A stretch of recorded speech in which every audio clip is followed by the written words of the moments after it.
गाबोनसिमावहाय जोबगोन जाहैदों। हेलौ रायजो राजा नोंथांमोन, दिनै आङो नोंथांमोननो दिन्थिगोन जेनाखि जोंनि चिरां जिल्लानि सिङाव थानाय एकदम फाथाबारि आइलेण्ड सा ओनसोल आइलेण्ड गेजेरावहाय मोनसे गोदानै फरेस्ट केम्प गायसननाय जादों। फरेस्ट अफिस, नैबे फरेस्ट अफिसखौहाय दाखाल दैज्लांनि थाखाय एसे दोनथ'नाय जादोंमोन, ओमफ्राय दिनैहाय फिनलायबाय। नैबेयावनो दसे बेरायनो फैदों आं। बेरायनो फैनाय नामैनो नोंथांमोननो देखाय। वालाथ' कमप्लिट जाजोब्बाय जेरैथिंबो सोरगिदिं। बेनो जाहैबाय फरेस्ट अफिस। ओमफ्राय दिनैहाय थिं दोगासिनो दङ हनै।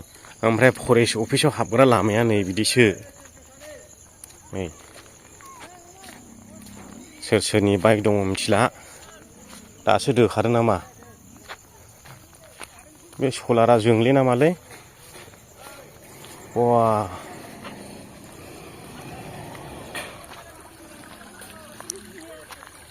बैनि मानसिफ्रालाय बियो हाबनांगौ नै बेखौ दालां होनांगौ जागोन। बे गेट जाहैबाय मोनसे फरेस्ट अफिसाव हाबग्रा। ओमफ्राय बैथिं मोनसे जाहैबाय। एरियाया गिदिरानो। ओरै मानबायलाङो आंबो।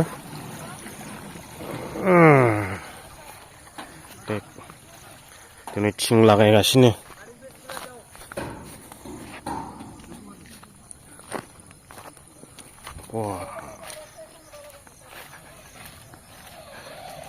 हानायसिबो माथो, हानायसिबो।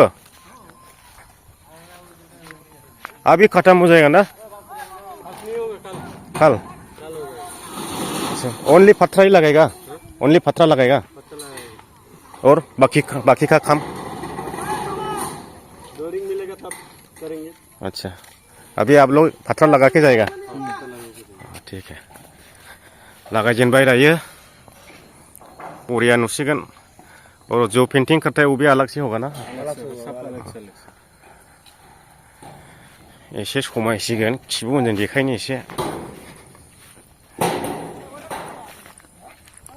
थिं लागायबाय नालाय दाखालि दैज्लां बोथोरखाय दोनथ'नाय जादोंमोन।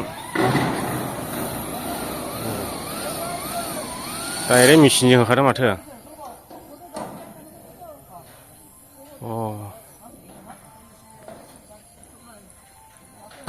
गाबोनसिमावहाय जोबगोन जाहैदों।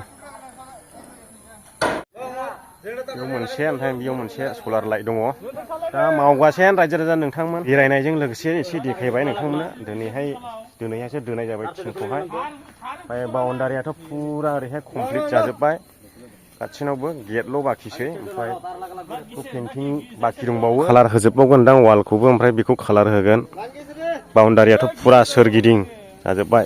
दा जोंनिया माने जेसेबांनाखि जोंनि बे आइलेण्ड ओनसोलाव हानि प्रब्लेम, हानि खाजिना होनाय, जोंना बे फरेस्ट अफिसखौनो जासिगोन। आरो जायफोरनोहाय फरेस्टनि डकुमेन्ट्सनि गोनां जायो, लेन्ड हल्डिं आरो इनकाम सार्टिफिकेट बायदि बायदि, बेयावनो मोनसिगोन आरो बे अपेन जाबायथाय। बेनोसै रायजो राजा नोंथांमोन, बेयावनो दोनथ'नाय जाबाय। भिडिअखौ मोजां मोनदोंब्ला लाइक खालामदो आरो शेयार खालामनानै बयनोबो मिथिहोदो।